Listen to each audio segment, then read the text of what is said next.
इधर एक मेरे पास आए हैं हूफ हार्टेड, ये मुझे कोई नए लग रहे हैं, इनसे बात करते हैं फिर आगे चलेंगे। हेलो, मेरा क्वेश्चन आपसे ये था कि एक पर्सनल गॉड से एज एन एथियस्ट आपको क्या प्रॉब्लम हो सकती है? पर्सनल गॉड से क्या प्रॉब्लम हो सकती है जी। यार? बेसिकली जी मतलब अब आप गॉड के सिर्फ एक एस्पेक्ट को लेके तो ना उसकी तारीफ कर सकते हैं ना उसकी तनकीद कर सकते हैं, ठीक नहीं, है? मैं इसके पर्सनल गॉड की तारीफ बताता हूँ ना, जो इस रेफरेंस में बात कर रहा हूँ कि एक ऐसा इमेजिनरी गॉड जिसका लोगों को पता भी है कि यार वो एग्जिस्ट नहीं करता, लेकिन सिर्फ अपनी स्पिरिचुअल नीड्स को फुलफिल करने के लिए वो क्रिएट किया होता है अपने दिमाग में। जो जिस तरह बच्चे इमेजिनरी फ्रेंड बना लेते हैं, आपको पता है। मुझे नहीं पता कि आपको नुकसान तो इसका टुलपास बहुत है, पता हो। मतलब मैं ये कह रहा हूँ कि इसको पर्सनल गॉड को रिलीजियस कॉन्सेप्ट से अलग नहीं किया जा सकता। किसी का भी पर्सनल गॉड ऐसा नहीं होता कि जो रिलीजन से अलग हो। मैं ये बात कर रहा हूँ। नहीं, बहुत सारे ऐसे हैं ना गालिब भाई, जिस तरह आप देखें बहुत सारे मुसलमान जो पढ़े लिखे होते हैं, रैशनल होते हैं, वो फॉर द सेक ऑफ कि अब पैदा हो गए हैं मुसलमान घराने में, तो हाँ वो खैर, उसको मैं बता गॉड को। देता हूँ कि उससे क्या नुकसान हो सकता है। अब जी एक कोई पढ़ा लिखा आदमी है तो शायद उसका जो पर्सनल गॉड में बिलीफ है वो शायद उसकी जिंदगी में उस तरह इंटरफेयर नहीं करेगा। डेफिनेटली उन लोगों के जी लिए पर्सनल गॉड बहुत ज्यादा खतरनाक है जो कि इन इटसेल्फ खुद पढ़े लिखे नहीं होते या चीजों को नहीं समझते। पर्सनल गॉड करता क्या है? पर्सनल गॉड तो ये भी लोगों को बिलीव करा देता है कि भाई आप अपने बच्चे की कुर्बानी कर दें,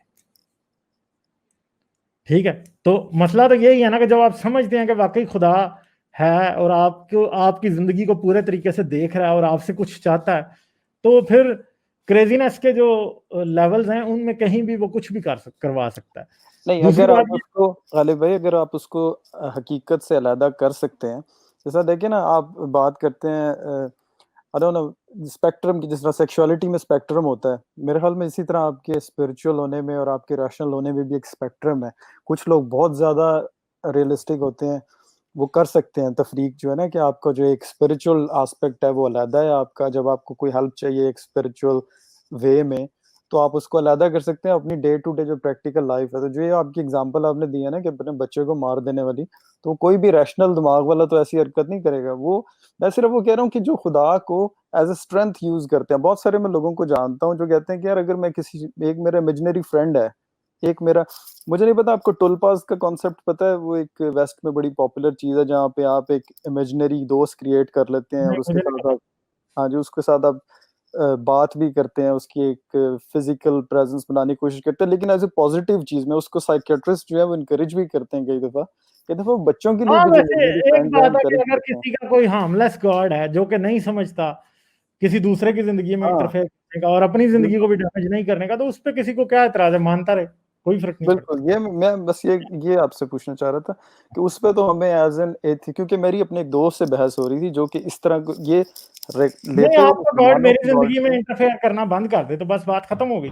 और आपकी जिंदगी में भी अगर वो प्रैक्टिकल लेवल हाँ में नहीं कोई ऐसे इंटरफेरेंस करता, हाँ। उसको आप as a source of strength ले रहे हैं इन स्पिरिचुअल वे। बेशक आपको पता भी है कि वो झूठ है, हम्म। लेकिन लेकिन कुछ लोगों की, मुझे पता है ये डॉकिंस भी कहता है कि बड़ी कॉन्डेसेंडिंग वे है कहना कि जी कुछ लोगों को तो मजहब चाहिए होता है, हमें तो नहीं चाहिए, हम तो अक्लमंद लोग हैं, लेकिन कुछ लोग मेंटली इतने डेवलप नहीं है। लेकिन मुझे नहीं लगता ये इतनी कॉन्डेसेंडिंग बात है, क्योंकि हमारा स्पेशली पाकिस्तानी मुआशरा भी इतना ज्यादा डेवलप नहीं हुआ। लोगों की जो है दिमागी सलाहियत इतनी नहीं है कि वो इतने रैशनल हो सके। तो कुछ लोगों को वाकई चाहिए मजहब यार, उनकी इतनी परेशानियां हैं, इतनी मुसीबतें हैं, रोटी के मसले पड़े हुए हैं, तो उधर उनको मेरे ख्याल में थोड़ी सी जो है ना इमोशनल हेल्प के लिए इस तरह का एक कॉन्सेप्ट चाहिए। वो मैं आपसे पूरी तरह एग्री करता हूँ कि वो पर्सनल गॉड जब तक वो उनके अपने दिमाग की हद तक रहे वो ठीक है। मैं बिल्कुल आपके साथ एग्री करता हूँ कि जब वो बाहर निकल आता है वहां से तो वो खतरनाक हो जाता है।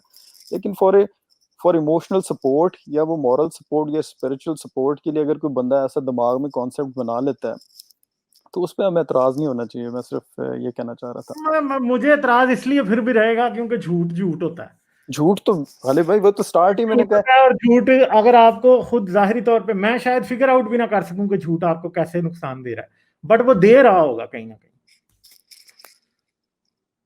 ये सच कैसे को आदमी मानना कभी, मुश्किल है मगर सच भी सच के कई दफा, अरे बेनिफिट्स भाई भी सच भी निकालते तो हैं। नुकसान देता है। सच देखिए, हमारा जो एथियस्ट का सच है उससे ज्यादा खतरनाक और होपलेस चीज तो कोई नहीं होगी ना। मतलब मगर एक बात है ना, प्रॉब्लम यह है कि जब आपको सिर्फ सच का पता हो और सच की नेचर को आप नहीं समझते तब सच नुकसान ही देता है। जब आपको सच की नेचर समझ आ जाती है, फिर आई थिंक कि it also gives you power. ठीक है, प्रॉब्लम यह है कि सिर्फ एक बंदे को यह यकीन आ जाए कि हाँ भाई खुदा नहीं है, तो वो तो वाकई होपलेस हो जाता है। मगर जर्नी इसके बाद शुरू होती है, सच का पता लगना और सच को फिर समझना, that these are two different things.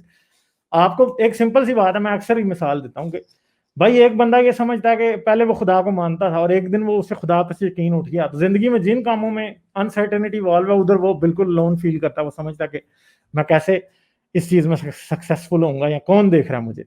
मगर मसला ये है कि उसको फिर ये समझना है ना कि पीछे भी कोई नहीं देख रहा था, तो अगर वो इतना पिछला रास्ता चल के आ गया तो फिर अगला भी वो किसी के बगैर भी चलेगा तो कुछ नहीं। मैं आपसे मुकम्मल एग्री करता हूँ जो भी आपने मिसाल दी है, लेकिन तो मेरा बात पॉइंट ये ये है है कि कि हर ये बंदा ये हर बंदा मेंटली इतना स्ट्रांग नहीं होता। ये सिर्फ नहीं, बात वो हमें पहली बात है रिकॉग्नाइज़ ना, करनी मसला चाहिए। ये है कि देखें लोगों को आप यूं तो नहीं कह सकते ना कि आप मेंटली स्ट्रांग नहीं है तो अब आप झूठ के ऊपर यकीन रखें।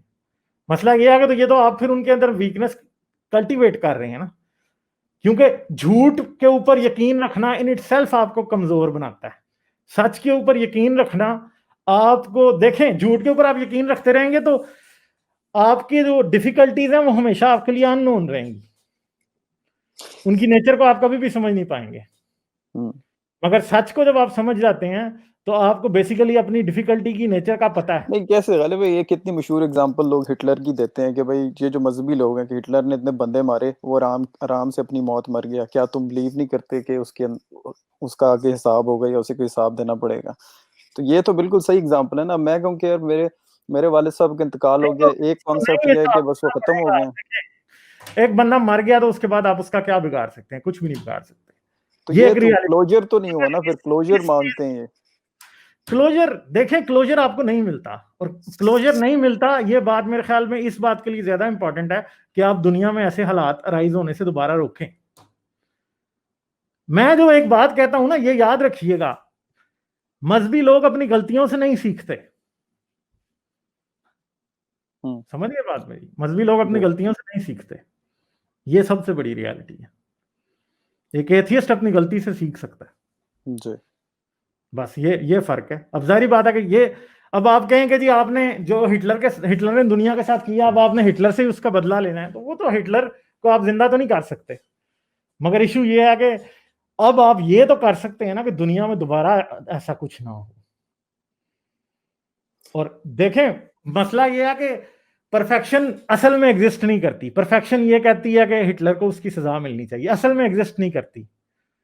तो हम जो है उसके लिए इमेजिन करना शुरू कर देंगे वाकई परफेक्शन कहीं एग्जिस्ट करती है। नहीं मसला ये है कि वो इस तरह की इमेजिनेशन से आपको क्या मिलेगा? कुछ भी नहीं मिलता, असल में कुछ नहीं मिलता। ऑन अ प्रैक्टिकल सेंस अगर आप वाकई समझते हैं कि मजहब झूठ है, कोई आफ्टर लाइफ उस तरह की नहीं है, ठीक है, तो बेसिकली तो आप अपने आप को धोखा दे रहे हैं कि हाँ हिटलर को बहुत ज्यादा सजा मिलेगी। इसलिए आप अपनी जिंदगी के अंदर वो कंपनसेशन करेंगे ही नहीं उसके फैक्टर्स के साथ जो कि आपको करनी चाहिए। ये बात है। नहीं, ठीक है, अगर चले, देखें कि ठीक है, चलें, ठीक है मैं गालिब भाई, आज फिर बात हमें करेंगे। लोगों को ज्यादा टाइम नहीं दूंगा, नहीं, नहीं, नहीं, कोई बात करूंगा नहीं। बहुत इंटरव्यू। शुक्रिया, आपने बहुत टाइम दिया। थैंक ठीक यू है, हाँ, वेरी मच। अपना ओके ओके, ख्याल थैंक रखिए। यू।